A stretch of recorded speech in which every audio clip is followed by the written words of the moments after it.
the ancient cave artists.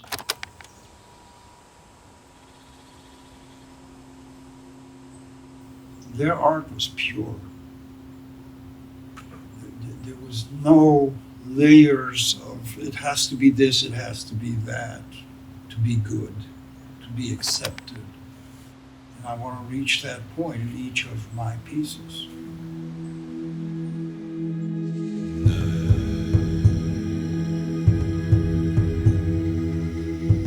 Yes, I come from a background of academic training.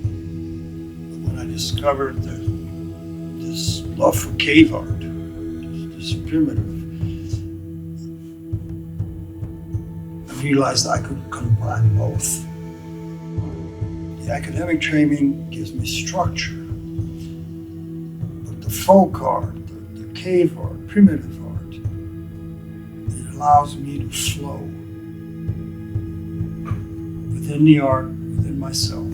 Combining those two paths, it is what drives my artwork now.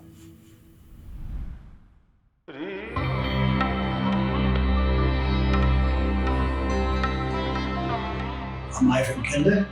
My school years are spent in New York City.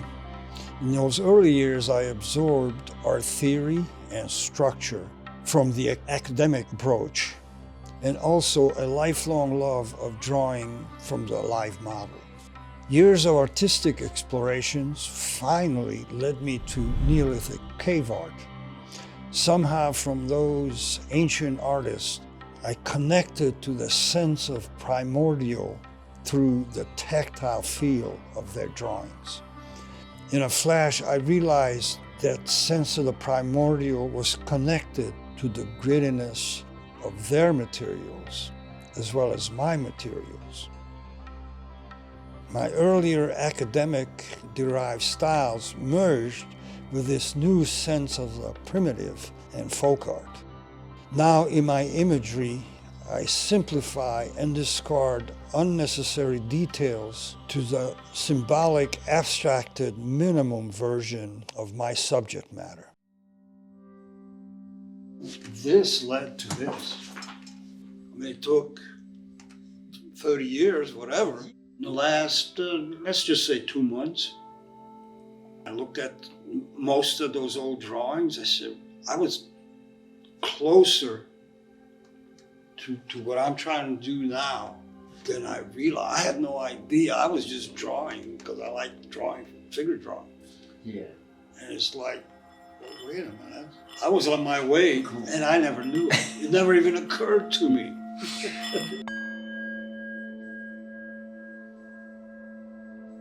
This is just standard figure drawing. I've done hundreds and hundreds of these life drawings, but this one, I just nailed it. And this was a Kende drawing. Nothing new. Every artist uses Kende. This is Kende. Little pieces of chalk. The grainy quality of the Kende on paper transferred onto the canvas. When I went back to look at the cave art, the original Neolithic cave art, I saw how grainy their charcoal was on their cave walls. The effect that it gave. It wasn't just a visual experience, it hit me. Even if I was good with words, I wouldn't know how to explain it. Because it's an internal sense. And all of a sudden, all of that connected with the grittiness. It was that grittiness that elicited that the sense of primordial. That's what triggered the cave art. That grainy, raw quality. It was almost instant to know, oh yeah, the Kende, it's not just charcoal, but the Kende is just the perfect match for what I'm trying, not just what I'm trying to express, but how I'm trying to express it.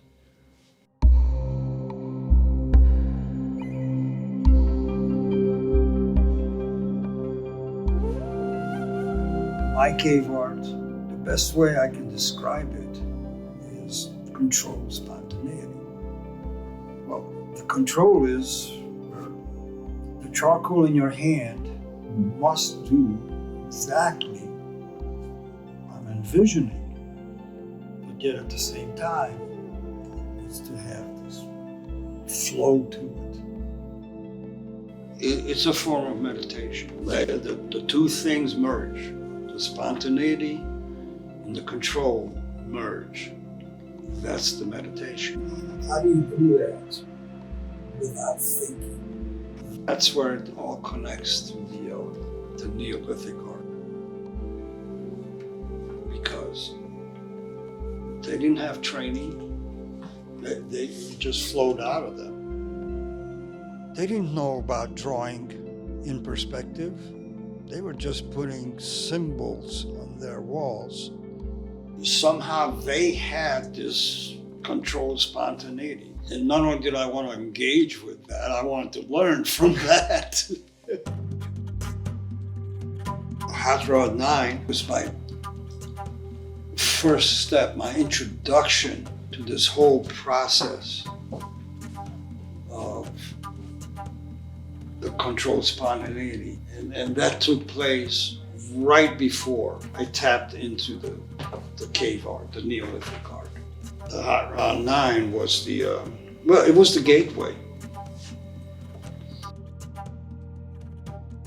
The canvas was a junk canvas. It even had tears in it. Still does. Yeah.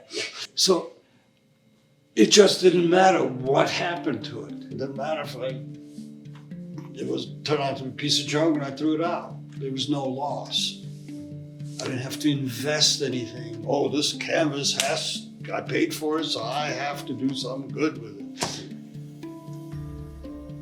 And that gave me a sense of freedom, which allowed for the charcoal to flow, for the imagery to flow the way it wanted to flow. And then from that sense of freedom, I caught on to what the cave artists were doing. And there was a spontaneity to the drawing that I did not have before.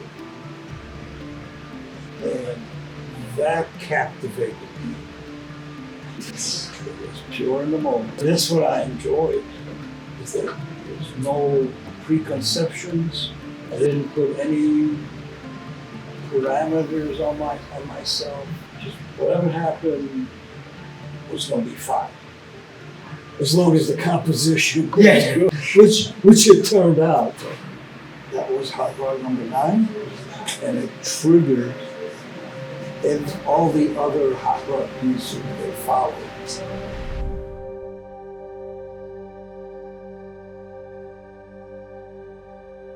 Very soon after I finished that canvas is when I went back to looking at cave art, and then all of a sudden everything made sense.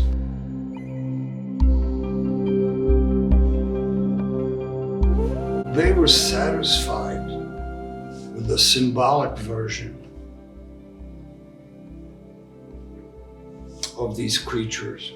They didn't need a photographic copy of those creatures. I realized that there was a sense of freedom in the creativity by not demanding the photographic version. It freed me up. It freed me up to do this. 20 years ago, I couldn't have done this. 20, 30 years ago, I still had this concept in the mind that, I need to be photographic, realistic. Once I caught on to what the cave artists were doing, and they didn't have the inhibitions, the demand, that inner demand, always gotta be perfectly. The sense of freedom I got out of that was not just indescribable, but I knew that's where I had to go. They did it through pure instinct. Okay? They didn't have thinking distorting They're concepts. And that's what I was after. I realized that that's the nature of real art. That's what Cubism was trying to teach us. Because of Cubism, all of art history made sense to me, including primitive art, cave art, whatever you want to think. Everything all of a sudden made sense. And that was the gateway to this. Let's say you're drawing a person, face. Well, there's planes to the face, because that's how you draw it. You're drawing a house. Well, each side of the house is a plane, right? But you're drawing that house in a canvas on a flat surface. What Cubism did is, you don't have to draw it in perspective. No, show the different planes of the house all at the same time. And that it's okay to do that. It doesn't have to be in perspective. All the so-called primitive or folk art, that's what they were doing, instinctively. Then came the Renaissance, which basically based on perspective. But what the Cubists did is like, no, we can be freer than that. That's what most artists are trying to accomplish, is to be free, you know? But free with structure. And that's the controlled spontaneity.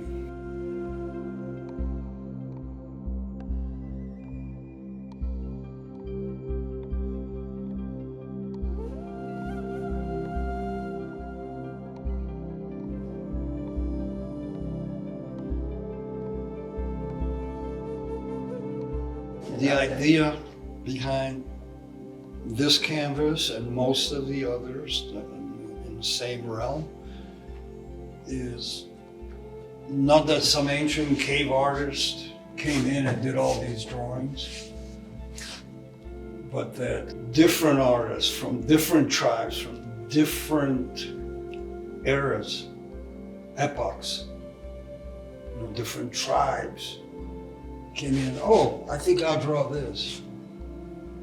And then they left. Then 1,000 years later, somebody else came in and then did that, because that was a symbol that they wanted to leave behind. And that's how you have all these variations that seem disconnected, but they're not. It's all connected. If you look fairly carefully, you see that there's hot rods in here. This was one of my hot rod canvases. You see the car? And so what else goes on here? Then once the cave art, evolved in me, I said, oh, I can connect those two, the modern and the ancient. See these, right? This dot by dot. Literally, it was like there's a million dots, right? But that's the control part. How do you make it flow so that it feels like you just went in there and drew it spontaneously? That's what I have to get over that hump, for lack of a better word. How to make that work, how to get that sense of spontaneity, even though you're drawing it extremely carefully. It takes months to, build it up. It still makes me wonder, the cave artists, were they able to knock that out in a half hour, an hour? Or did they spend 3 days on drawing that one animal? And of course, there's no way to know.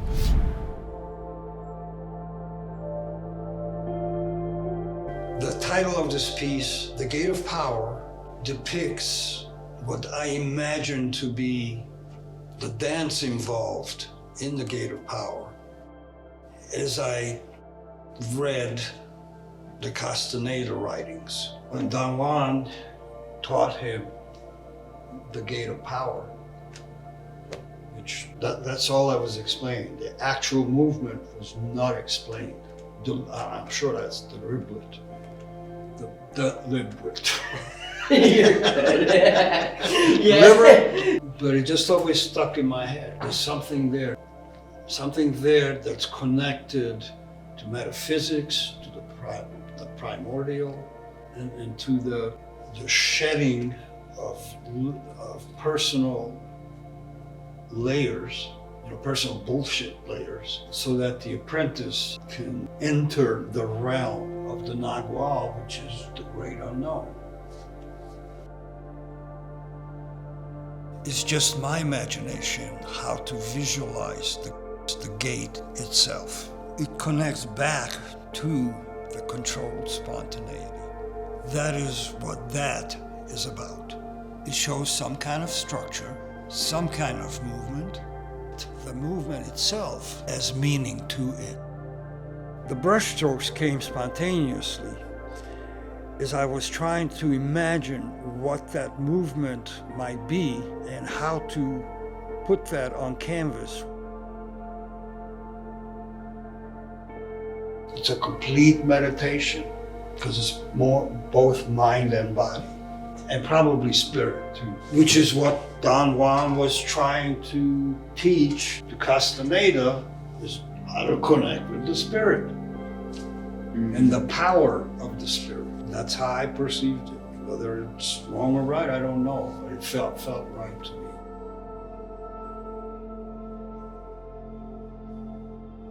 How connected do you think the average person is to that spirit, I guess? We are so disconnected, it's unreal. That's how this asshole got into office. Because we're that disconnected. This moron and the fools that elected him, they're into superficial aspects of power. Whereas a master like Don Juan, or the Buddha, or any other masters that we all are familiar with, they want to teach us how to connect with internal power, the internal spirit. Most societies, religions,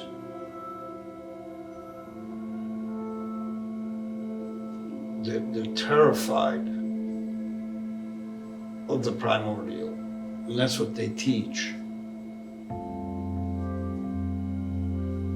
Now, many of these religions and philosophies have secret teachings that they block the average person from accessing, because there's dangers there. That's understood. Very few people are allowed into the inner teachings. It takes a lifetime of learning how to control these energies so that it doesn't become negative, where you're helping other people, where you're helping them gain spiritual control, and not go wild and do weird, dark magic. So in a sense, a lot of these teachings needed to be secret. We live in modern times now. And every tribe of the planet is aware of all the other tribes and all the other teachings of the different teachings that have come down to us through the centuries. We don't have to be afraid of them. Do we need to be cautious and teach them slowly? Okay, understood. But you just can't shut it down. And it needs to be opened up. The way it is opening up in the past 50 years. Just realize that whatever culture you were raised in, that particular culture had valid teachings, but it's not the only teaching. What we need to do is learn from all the teachings, which is what I've done. I'm not focused on any one. I'm not focused on just the Neolithic. everything and everybody and every philosophy has something to offer.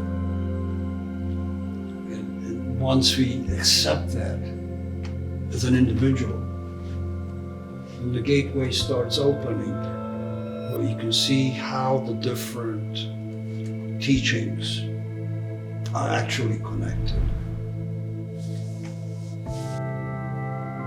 We can pick and choose the best from all the various teachings, and how to incorporate that, how to make us better human beings, care for each other, care for the planet, whatever you want to care for. We need to care for all of it, not just the little segment that we were taught when we were kids.